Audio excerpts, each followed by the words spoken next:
Different ways to navigate on long trips. In this live stream, I'm going to talk about all possible ways to navigate yourself while you travel. I will talk about GPS units like Garmin, TomTom or similar, smartphones with Google Maps or some other options that you can use, and my favorite, paper maps. This will be the stream.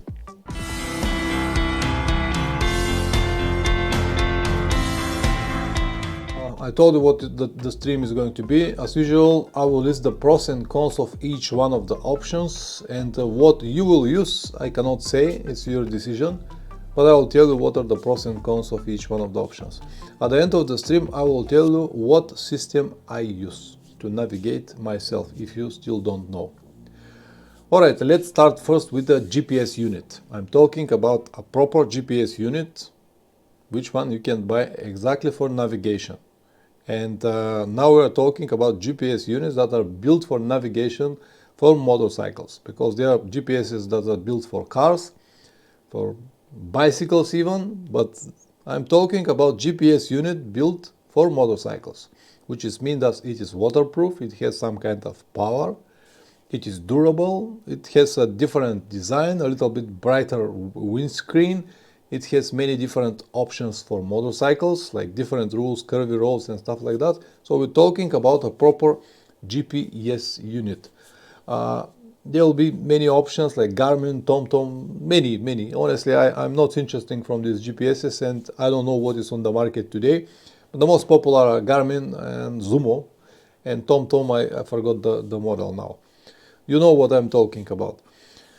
So let's see what are the pros and cons of these units. I'll start with the pros as usual. As I said, they're designed to be used on motorcycles, which means that they have power already organized for you. They have usually some kind of mounting system, so you can have it on your handlebar or your dashboard, whatever is good for you. By the way, I will always suggest to keep it on the top of your dashboard, not on the handlebar, because if it's on the handlebar, you have to do this all the time. Look on the GPS and then look on the road, GPS road, and this is not really convenient when you have to spend many kilometers, many hours riding. And it is also dangerous because every time when you look on the GPS, you distract from the road, and if someone stops in front of you, you might have an accident. So the best position of the GPS unit, smartphone or whatever you have, is on the dashboard, on the top of your dashboard, because you can see it, but you will still see everything around you, or at least this is my experience. So as I said, they're designed to be used for motorcycles, and they've got all cables, power cables to plug it directly to your battery. They'll have mounting brackets or stuff like that to have it. They will have everything, all hardware to use it on your motorcycle. They have very good visibility. It doesn't matter daylight or night light. Some of the proper models, they change. When it's a night, they just lower the light a little bit, and during the days they have it a little bit more bright light to read it properly. So visibility is very good. I can confirm that the GPS units are very nice. They have many features like route plannings, options, anything you can imagine. You can choose only curvy roads, motorcycle roads, famous motorcycle roads. You can choose anything you like. From the menus, you can design the whole journey that you have. Everything. If you plan to travel for 2 months, you can plan everything. They have so many different options because they're designed for motorcycles. As I said, they have power connection, but they have this steady power connection, usually connected to the battery. They have fuses and everything, so everything is planned and designed for motorcycles. And they are waterproof, which is a big deal. If you plan to cover many kilometers, sooner or later you will have some rain, and it's good your GPS to be waterproof. Otherwise, it's going to be pointless. Let's now see what are the cons. As I said, these are the pros. Perfect, nothing to say. But cons. First, they are very expensive. These GPS units cost, GPS like Garmin Zumo, the last option will cost you like $600-700, maybe more dollars. They are very expensive, very expensive. they have some software issues. Even though they've got so many different options, they just cannot compare with smartphones. Smartphones develop so fast, they have so many different innovations, and GPSs, they come behind, but they cannot be compared with smartphones, not yet. So when the smartphones upgrade with the new version or something, everything became so fast and so easy to use, because thousands of people use it and they actually give this feedback, and the manufacturers produce it better and better and better. But with the GPS units, it's not like that. I have seen a few times expensive GPS units, and when you start to work with them, man, they're like pain in the ass. They're so slow, and they cannot be compared, as I said, they cannot be compared with smartphones. So this is one of the cons. The thing that I don't like with the GPS unit, proper GPS units, is that they need a specific address. For example, if you try to find a street, you need to know exactly how the street is written in the software of your GPS unit, not what is the international name or how you decided to write down this street. If you make a mistake, just one letter, it is not going to show it on your GPS unit. I don't know, do you understand what I mean or not? So let's say you want to go to Gold Street, but it might be not gold with D at the end, it might be gold with T at the end. And if this street is written in your software, on the software of your GPS, it is written with T at the end, you wouldn't be able to find it with D. So it will show you that this street does not exist. On the other hand, if you use your smartphone or Google Maps, it will suggest you, it will correct you and suggest you the right name of the street. But not the same with the GPS unit. You need exactly the address, and the address could be written in your software in many different ways. Let me tell you what I mean. My surname is Zhelev, but Zhelev is written with Z and H. But you can find it also with J. So if I want to find a street named Zhelev and type it with J, I wouldn't be able to find it because it is with ZH. This is what I mean. It should be, you have to know how exactly it's written in your software. And when you buy a map, for example, for your Garmin, you don't know what kind of information it has inside until you start using this map, and you realize that sometimes you cannot find the street, and you will be forced to go and zoom it and see exactly where is the street and press it and go there, but you wouldn't be able to find it using the search engines that they've got at the end. It's too complicated to explain, you guys. My English is not so good, but I hope that you got the idea. Need a specific address. And the next is that slow reaction compared to smartphones. I told you already. I seen a Garmin Zumo, last model, and the guy who used it press the button and wait like 30 seconds, and then the next one, press it again in another 30 seconds. I said, man, what is this? Is it always like that? And he said, yeah, not always, but sometimes it's just stuck and think too much and I have to restart it and stuff like that. They have these issues. Not everyone, not all models, not all the time, but they have some issues. And the last con that I like to mention is that they need maps. If you buy a Garmin, for example, you'll have a free map of Europe. Free map, free upgrade, lifetime, something like that, which is good.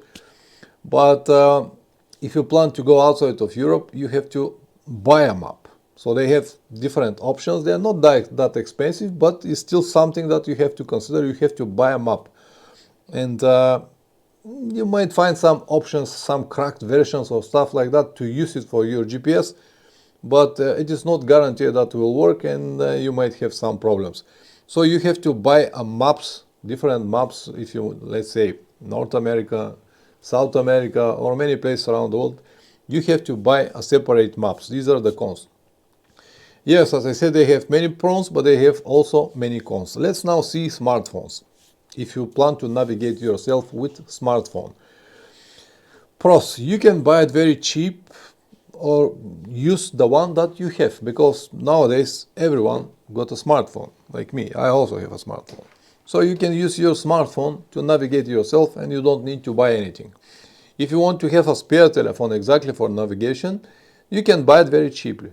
You can buy it for 50, 100 euros. You don't need to have the last model with all possible options. You just need telephone that works with Google Maps and internet, or have some storage to load some other maps if you like to use some other options.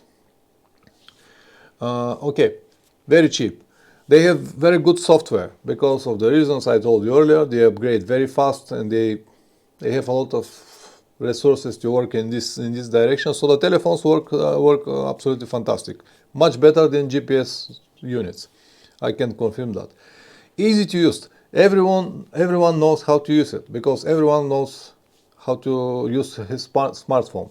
Actually, most of the people lives in their smartphones, and you keep it 24 hours per day or whatever hours per day in your hand, so you know how to use it. Everyone knows how to use it, so they are very easy to navigate. You can use Google Maps on or offline, whatever works for you. If you have internet, if you have what I usually do when I travel, whatever country I plan to visit, I usually buy a SIM card with internet, and I always have internet, and I can use Google Maps. Google Maps is very good for navigation, very good option. If you don't have internet, you can use it offline. It's a little bit not pain in the ass, but you have to have something. You have to consider this every night when you have a hotel, for example. The hotels usually got some Wi-Fi, and from the Wi-Fi you have to download the maps that you're gonna need tomorrow on your ride, and then you're ready to go. You can use Google Maps offline. They're not that detailed, but at least you will have a basic map and you will be able to navigate. But yeah, you can use it on and offline. I already told you earlier, Google Maps have got these corrections and suggestions. Even if you may make a mistake with the typing the name, Google will show you what is the real name. Google will suggest you, you'll show you everything. You know, with the zoom you can scroll like that, find exactly the place, press the button and go. Google works much better than smartphones, no doubt. And also you can have many different maps, like here or Maps Me or whatever. There are many different maps. Because I don't use them all, I cannot tell you what are the options, but I know that you can have many different maps that you can use offline. The one that everyone suggests, not here, whatever, it doesn't matter, but you can have many different maps on your smartphone. Let's now see what are the cons. Well, first is they are not really visible on the daylight. When you have a bright sunlight, you cannot really see your smartphone. Even if you have your brightness to the top, to the maximum, it is still not really visible on the daylight. And if you keep your brightness on the max, it will eat your battery like crazy. But they cannot be compared with GPS units. GPS units are designed for that. They work very well on daylight or nightlight. Smartphones, no, it's not. They are not designed for this. They might overheat, especially if you keep it in a case. If you keep it just like that, without anything on your motorcycle dashboard, it will be alright, especially in the cold days. If it's very hot, very sunny day, 30, 35 and more, and direct sunlight, might overheat. But because it has some ventilation and some cooling from the air, it will be alright, but might overheat. But if you keep it in a case, definitely will overheat. Years ago, I was in India, and I was traveling with paper map, but for big towns, for the big towns, I needed my telephone with Google Maps to find the specific addresses. I did not have a GPS, I did not have some kind of smartphone holder, so I plan to use it, or this is how I use it, in my tank bag. My tank bag got this transparent window, so I put my smartphone inside of my tank bag just to navigate myself to find the address in the towns. But because in India was very hot, I was planning to find an address in Delhi, and just in very specific moment, big roundabouts, and I have to know exactly where to go. On the most important moment, the telephone overheat just. So I have to remove it from this tank bag. It was actually burning my hands, and shake it like that like 10 to 15 minutes to cool down. And then when it's cooled down, I turn it on, put it on the tank bag, start riding, and after 5 minutes it's overheated again. So this will happen every time when you keep your telephone in your tank bag or in some kinds of case or holder, whatever. If it's just like that on your dashboard, it shouldn't be a problem, at least never been for me since then. This is a problem, might overheat. Might not be waterproof, depends on the telephones, but if you buy in the recent, let's say 3 to 5 years, most of the telephones are waterproof to some degree, but might not be waterproof. For example, the telephone that I use, the smartphone that I use just for navigation is one old Samsung, and it is not waterproof. So every time when it starts raining seriously, I have to remove it. Even though I bought this silicone protection, and I attach it on the front part of the telephone where the microphones are and cameras and anything, because I don't use the microphones and cameras. I use this smartphone only for navigation, so I don't need these cases. And actually, instead of put the protector this way, I put it back way and covered all the holes. And it was only the hole for the charger which is left, but because I use just a plastic protector, it's somehow protected from the direct water. It is not waterproof, but it could survive, let's say, a light rain, and I can still find a way to navigate with this telephone if it's light rain. If it starts raining seriously, I have to remove it anyway. So they're not waterproof. They need a power source because, as I said, you need brightness to the maximum, which is mean that the battery will finish very fast. If you keep it on all the time, it will finish very fast. What I do usually, because I navigate myself with paper maps, and I use the telephone only when I need a specific address, as I told you in Delhi. So I use the paper map until I go into the town, and when I go into the town, already entering the town, then I can put my telephone, my smartphone, press it and go. And for that, and because of that reason, I don't need battery. The battery is enough to last for, let's say, 5-6 hours. But to find a specific address in the towns, even if it's a big town, I will need like 1 or 2 hours, no more. So the battery will last. Even if I keep it on my dashboard, I usually press the button and just off it, just turn it off, just off the screen. And when I'm not sure about the direction, or when I want to find a specific turn or something, I press the button on the top of the telephone, and it's activate the screen again. I can see it and then turn it off again. Just this system save me battery. But yeah, you need power source. If you don't use it like me, you definitely need a charger connected to your dashboard to charge your telephone. But if you charge your telephone constantly all the time from your motorcycle, it is not going to last much. A few months and it will die. The first thing that dies is the plug, the charger, the connector, because of vibrations and everything, and all of this plug on, plug off, plug on, plug off, they just stop working. But you might be lucky, yours might survive. So power source, it's definitely something that you have to consider, and it might be a problem. It might break or stop working because it is a smartphone. You know, smartphones are good until they are not. So it might stop working. It's a very good idea to have a spare telephone, or what I told you, I have a smartphone that I use for navigation, but this is my spare telephone. I don't use my main telephone. I might use it sometimes if I don't have battery, or if I, for specific reasons, for a few minutes. But most of the time, I use a separate smartphone, which I keep only for navigation, nothing more. Inside, I have only Google Maps. No social networks, no Facebook, no applications, nothing. Just Google Maps. That's everything. Okay, so these are the cons of the smartphones. Let's see now paper maps, my favorite paper maps. Pros, they always works. They don't need anything. No power, no light, nothing. The paper maps always work. Easy to navigate. At least it is easy for me. But I have heard some people asking, oh, I don't know how to navigate myself by paper map. I've been even asked once to make a video how to navigate by paper maps. And I did that video, even though it was strange for me. What I have to say in this video? Open the map and navigate yourself. But some people never use maps, and for them sounds like something very, very complicated. Actually, it is so easy, but anyway. So, as I said, easy to navigate, but not for everyone.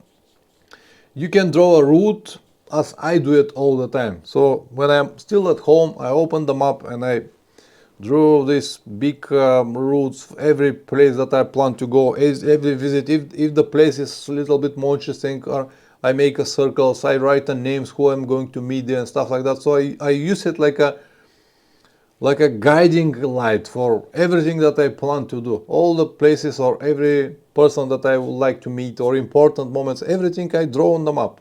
And it's there all the time, so I can see it anytime I want. Easy when you need to ask for directions. If you stop on the road and ask someone, okay, tell me how to find this or that town, people usually will be a little bit confused. But when you show them the map, you can say, okay, now at the moment I am in Varna, I would like to go to Shumen, how to get there. The person will see the map, he will get orientated and say, yeah, you can go from here or there.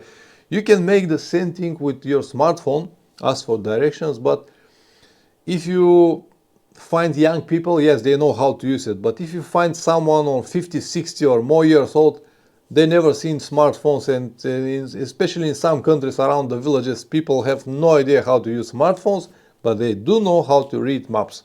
So maps are very useful when you ask for directions. Also, not only when you ask for directions, but as I told you, I travel with maps. When I usually meet some people on the road, we sit together with my map. I open the map and asking, okay, tell me now, what is the best road to go, here or there? And we discuss everything. He can tell me, oh, this road is good, but you better go to this, so I can make corrections directly on my paper map. You can do all of this on the smartphones, but this on the paper map is just more visible. And exactly what I explained, it gives you a full perspective. When you see the whole map, you have a full perspective.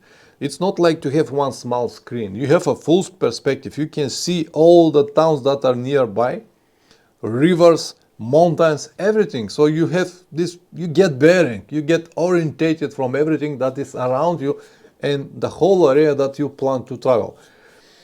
And because you will watch this map, or at least this is what I do, watch this map day after day, hours, many hours, day after day, month after month. Even if in the middle of the trip I just lose it somewhere, or someone, let's say, steal my tank bag with the map, it is already in my head because I watched it all the time, so I already know everything. First, because I prepare my routes when I am still here at home, so I have basic idea where I'm going. After that, day after day, I watch this map, I fold it on the specific place, I mark a new routes and stuff like that, and I actually learn the whole place. And so you can learn a lot of things by using a paper map. That's why I love to use it. Let's now see what are the cons. Need to buy paper map or many paper maps. For example, now for South America, believe it or not, but the maps that I need are already like 120 euros because I have to buy 7 or 11 different maps. Whatever, I couldn't remember, I have them in the list. So around 120 euros I have to spend for maps because I want to have a map for every country that I plan to visit.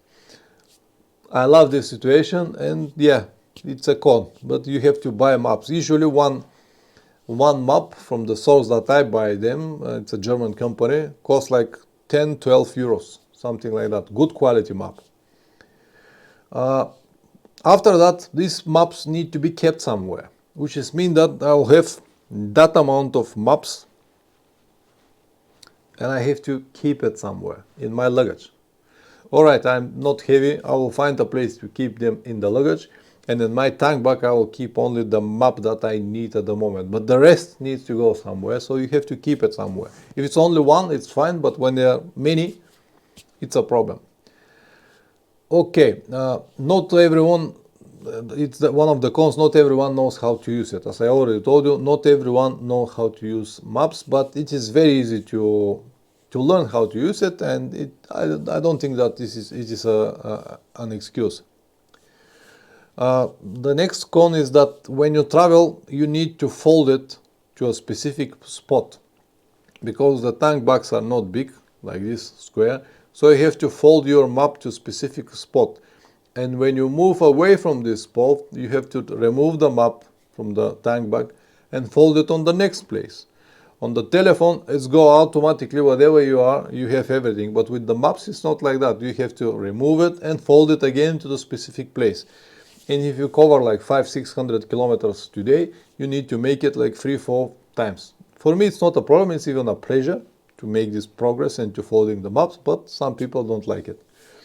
And because of this many foldings, if the map is not good quality, they will start to fall apart.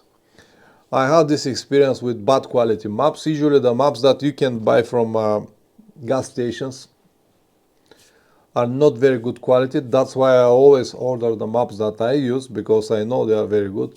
But the maps that you can buy from gas stations, if you fold them a few times, they just start to fall apart. If you have them just a little bit wet, they will start to fall apart. But the maps that I use, they use this very, very good quality paper. It's more like a between paper and maybe some kind of plastic inside. I don't know, but they are very tough. It doesn't matter how many times I'm gonna fold it in what directions, they never fall apart. I keep them all here in the garage, still in good condition. And now I told you guys, I'll tell you what I use. I already partly told you, but I use paper maps and smartphone with Google Maps. So as I told you, I use only the paper map to guide me through the whole country, all main roads or back roads, whatever roads I plan to go. And the smartphone only when I need to find a specific address. So the smartphone might be on my dashboard, turn it off, or just in my tank bag when I don't need it. And basically, mainly I direct myself or navigate myself with the paper map. This is what I do, this is what I like. It's like a game to me. Sometimes I don't know where to go. Let's say I approach a big town and I know that after this big town I have to take direction to another town. And I know that I can turn on my smartphone and guide me through the town faster, but I just prefer to use some logic, to look for signs. I enjoy this because the signs are so clear, and if you just pay a little bit attention on directions and know where you're going, the towns before that, the towns which are left, right, or 50 or 100 kilometers away, you don't need anything. It's a simple system, but not many people use it. Signs and paper maps are more than enough. You have to know, guys, that when I start traveling, there were no GPSs. So I was traveling only with signs and maps. And it is so easy today. Even in the towns, you go into the town, especially modern towns, they have so many different signs. On every traffic light, you'll have a big signs. You'll have Varna, Burgas, Sofia, whatever you plan to go. And you just follow the signs and you'll be all right. If for any case you get lost, you can always use your map, your telephone. But it's a good habit to have this. So when I navigate myself, I have from 10 attempts, I will have 9 successful. Maybe once will be, okay, once maybe I will get lost somewhere, or it's not a big deal. I will write a little bit more and find the road, stop or ask someone. In the worst scenario, I can always turn on my smartphone. This is how I do it. I use Google Maps, mainly. In Russia, for example, I used Yandex, because Yandex was working way more accurate, because Google Maps, for example, I needed a specific address in St. Petersburg.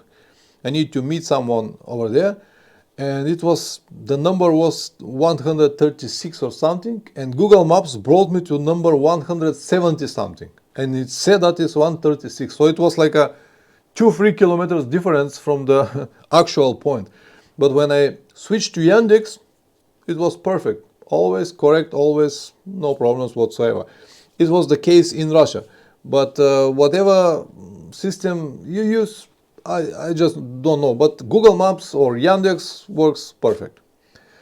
I already told you that the second telephone is only for navigation. I don't have anything, only Google Maps on it. Nothing. In Russia, I've got Yandex. 2 applications, no more.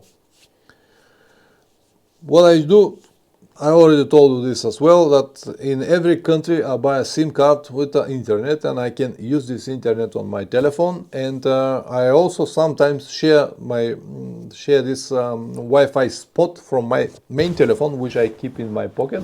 And when I turn on the hotspot, it's immediately get called from my smartphone that I use for navigation, and I can use online maps, and then if I don't need it I can turn off and use offline maps or whatever it comes. So basically that's everything that I plan to say, guys, on these topics. If you like to add something now or ask me something, now is the moment. I saw here Dr. Wolfgang Ott, a new member. Try to write something.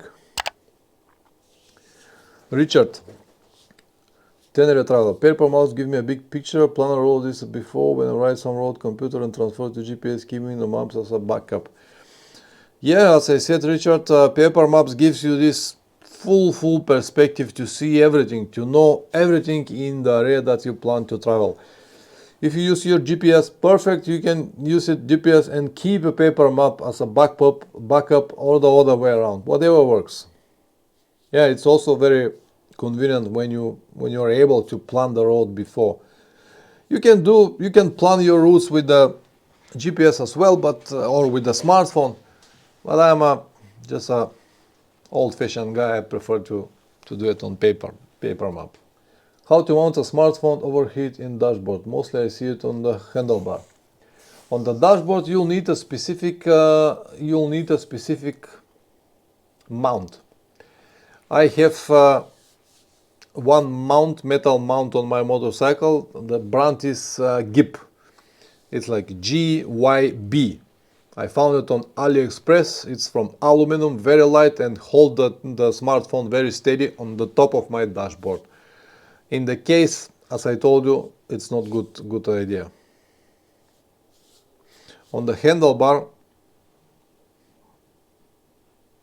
it's risky.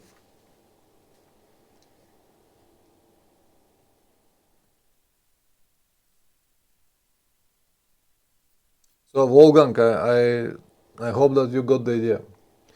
I can write you down here the brand that I use. It's like that, GIP.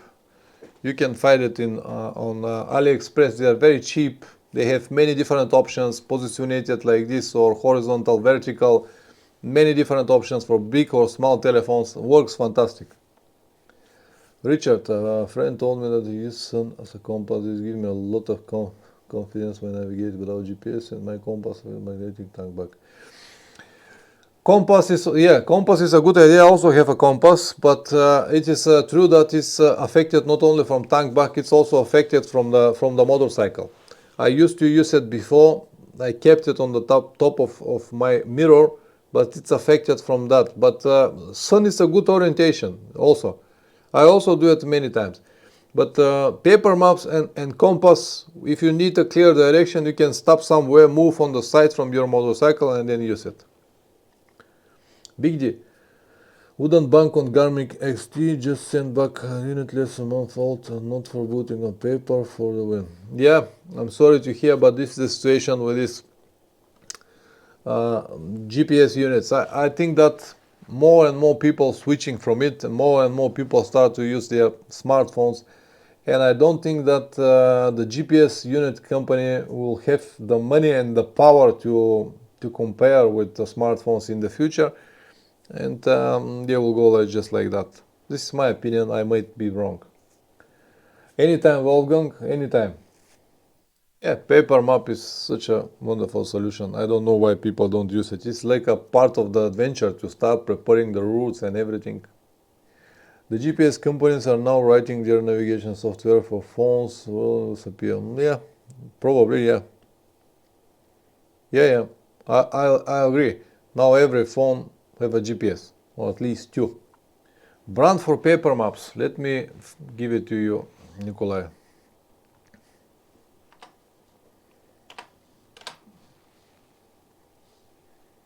The one that I use now, 2 second. Good quality company, German company. They ship worldwide, and good quality maps. I use them for many years. It's not an affiliate link. I'm not paid from them. They don't know who I am. I'm just using their maps. Okay, guys. Thank you very much for supporting the channel. Thank you very much for coming here. I'm glad to see new people like Wolfgang. Next week we're gonna have, I don't know still what. Richard, any suggestions? You're the man. You're planning everything. If you don't suggest anything, I will find a topic to talk. Next Sunday, it is going to be, what is going to be, 14th of April. Yeah. Okay, no worries. I'm gonna find out something. Alright guys, thank you very much. See you next week.